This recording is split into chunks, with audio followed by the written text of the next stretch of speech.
नमस्ते मेरे प्यारे भाइयों और बहनों, आप सभी का गोल्डन कागज यूट्यूब चैनल पर स्वागत है। दोस्तों, अगर आप इस कहानी को अंत तक सुनते हैं तो आप अभी से ही अपना समय बर्बाद करना बंद कर देंगे। दोस्तों, आज के इस गौतम बुद्ध की शिक्षाप्रद कहानी से आपको बहुत कुछ सीखने को मिलने वाला है, इसीलिए इस कहानी को अंत तक जरूर सुनें। दोस्तों, एक बार गौतम बुद्ध अपने भिक्षुओं के साथ एक वृक्ष के नीचे बैठ विश्राम कर रहे थे। उस वृक्ष की छाव में बुद्ध अपने भिक्षुओं की जिज्ञासा दूर कर रहे थे। बुद्ध के सभी भिक्षु एक एक करके उनसे प्रश्न पूछ रहे थे और गौतम बुद्ध उनके प्रश्नों के उत्तर दे रहे थे। बुद्ध के उन भिक्षुओं में कुछ भिक्षु ऐसे भी थे जो कुछ समय पहले ही संघ से जुड़े हुए थे, जिसके कारण अभी उनके भीतर वह समझ पैदा नहीं हुई थी जो गौतम बुद्ध के प्रवचनों को समझ सकें। गर्मियों का समय था, सूरज अपने चरम पर था और चारों तरफ धूप ही धूप थी। लेकिन उस वृक्ष के कारण बुद्ध और उनके सभी भिक्षु आराम से छाव में बैठे हुए थे। इतने में ही गौतम बुद्ध के एक भिक्षु की नजर एक बूढ़े व्यक्ति पर पड़ती है जो उस वृक्ष के पास से ही गुजर रहा था। वह भिक्षु उस बूढ़े व्यक्ति को देखकर अचानक से ही हंसने लगता है। उस बूढ़े व्यक्ति की उम्र बहुत ज्यादा हो गई थी, जिसके कारण उसकी कमर मुड़ गई थी। उस बूढ़े व्यक्ति के हाथ में एक डंडा था, जिसका सहारा लेकर वो बूढ़ा व्यक्ति अपनी मंजिल तक पहुंचने का प्रयास कर रहा था। उस बूढ़े व्यक्ति का शरीर केवल हड्डियों का ढांचा मात्र था।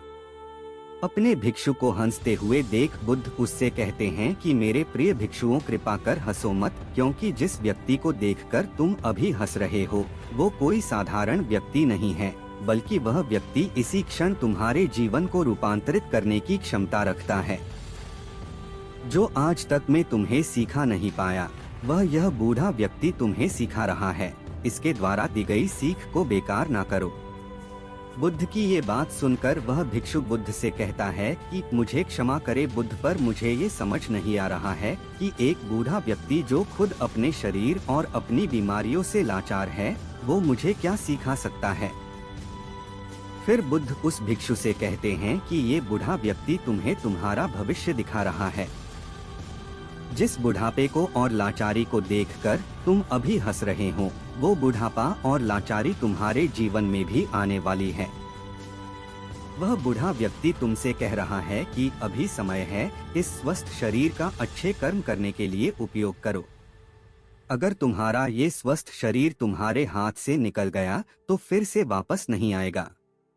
और अभी तुम्हारा ये शरीर सही से काम कर रहा है, जैसे कि तुम्हारे हाथ, पैर, आँख, कान और ये सभी चीजें सही से काम कर रही हैं। क्या यह छोटी बात है? और क्या तुम इसे मामूली सी बात समझ रहे हो? यह घटना कोई साधारण घटना नहीं थी जो अभी तुम्हारे साथ घटी, और ये घटना तुम्हारे जीवन को बदलने की क्षमता रखती है। ठीक इसी तरह की घटना ने मेरा जीवन बदला था और इस तरह की घटना के कारण ही मैं आज बुद्ध हूँ। फिर वह भिक्षु बुद्ध से कहता है कि क्षमा करें बुद्ध, परंतु मेरे मन में यह विचार ही नहीं आया कि मैं उस बूढ़े व्यक्ति से कुछ सीख सकता हूँ। उसे देखकर केवल मुझे हंसी आ गई। गौतम बुद्ध कहते हैं, ऐसा इसीलिए हुआ क्योंकि तुम्हें अपने भीतर कहीं ना कहीं लगता है कि जिस स्थिति में आज वो बूढ़ा व्यक्ति है, उस स्थिति में तुम कभी नहीं आओगे। जिस बुढ़ापे का और लाचारी का सामना आज वो बूढ़ा व्यक्ति कर रहा है, तुम्हें लगता है कि उसका सामना तुम कभी नहीं करोगे, इसीलिए तुम उस बूढ़े व्यक्ति को देखकर हंस पाए। तुमने सच्चाई को नजरअंदाज कर दिया। अगर तुम सच्चाई को देख लेते तो चाहकर भी अपने आंखों के आंसुओं को नहीं रोक पाते, परंतु तुमने सत्य को अनदेखा कर दिया और तुम बहुत बड़ी संभावना से चूक गए। बुद्ध की ये बात सुन वो भिक्षु बुद्ध से क्षमा मांगता है और ये निश्चय करता है कि वह अपने स्वास्थ्य का उपयोग अपने अहंकार को बढ़ाने में नहीं, बल्कि परम सत्य को पाने में करेगा।